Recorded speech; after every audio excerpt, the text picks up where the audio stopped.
Hello there. I am in my backyard garden. I'm reading from the Bible. Today I'm reading from the book of Genesis, chapter 38.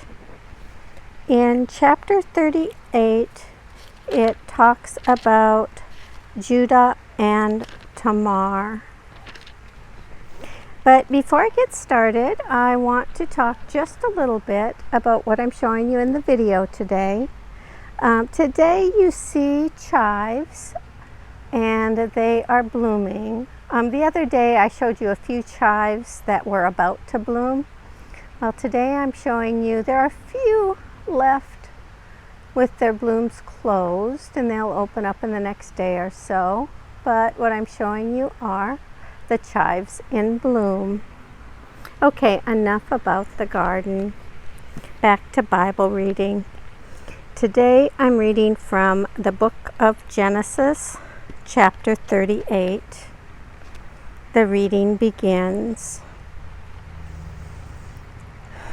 It happened at that time that Judah went down from his brothers and settled near a certain Adullamite, whose name was Harah. There Judah saw the daughter of a certain Canaanite, whose name was Shua. He married her and went in to her. She conceived and bore a son, and he named him Again she conceived and bore a son, whom she named Onan. Yet again she bore a son, and she named him Shelah. She was in Chezib when she bore him. Judah took a wife for his firstborn. Her name was Tamar. But Judah's firstborn, was wicked in the sight of the Lord, and the Lord put him to death. Then Judah said to Onan, "Go into your brother's wife and perform the duty of a brother-in-law to her. Raise up offspring for her brother."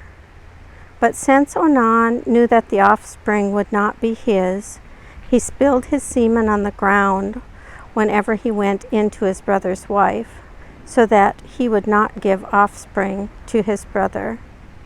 What he did was displeasing in the sight of the Lord, and he put him to death also.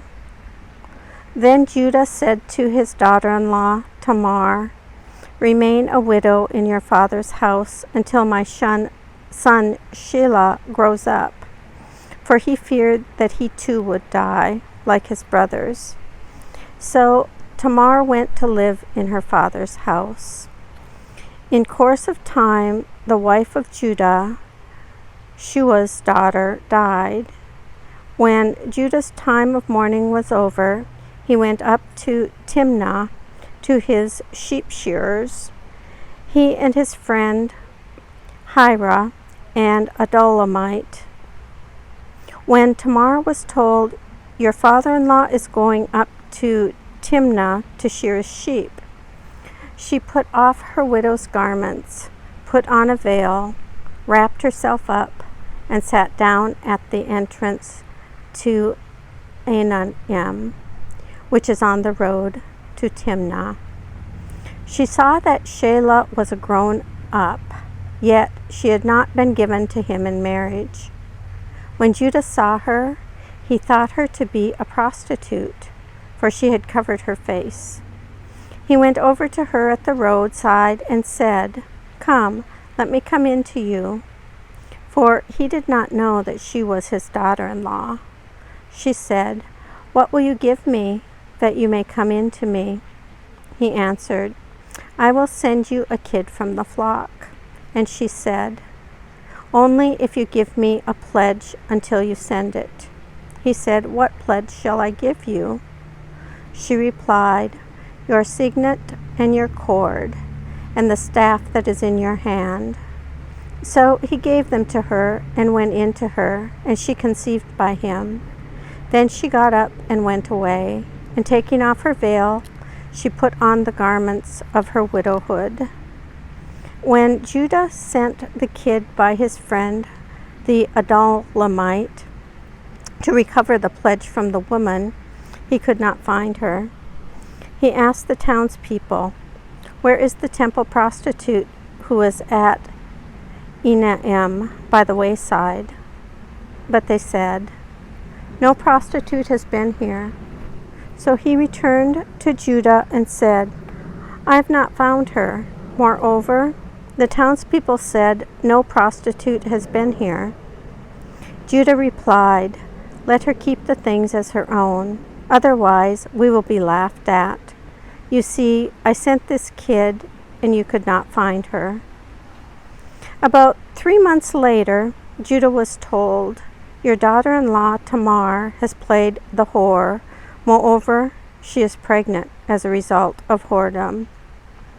And Judah said, "Bring her out and let her be burned." As she was being brought out, she sent word to her father-in-law, "It was the owner of these who made me pregnant." And she said, "Take note, please, whose these are, the signet and the cord and the staff." Then Judah acknowledged them and said, "She is more in the right than I, since I did not give her to my son Shelah, and he did not lie with her again." When the time of her delivery came, there were twins in her womb. While she was in labor, one put out a hand, and the midwife took and bound on his hand a crimson thread, saying, "This one came out first." But just then he drew back his hand, and came out his brother. And she said, "What a breach you have made for yourself." Therefore he was named Perez. Afterward his brother came out with the crimson thread on his hand, and he was named Zerah. Here ends the reading of Genesis chapter 38.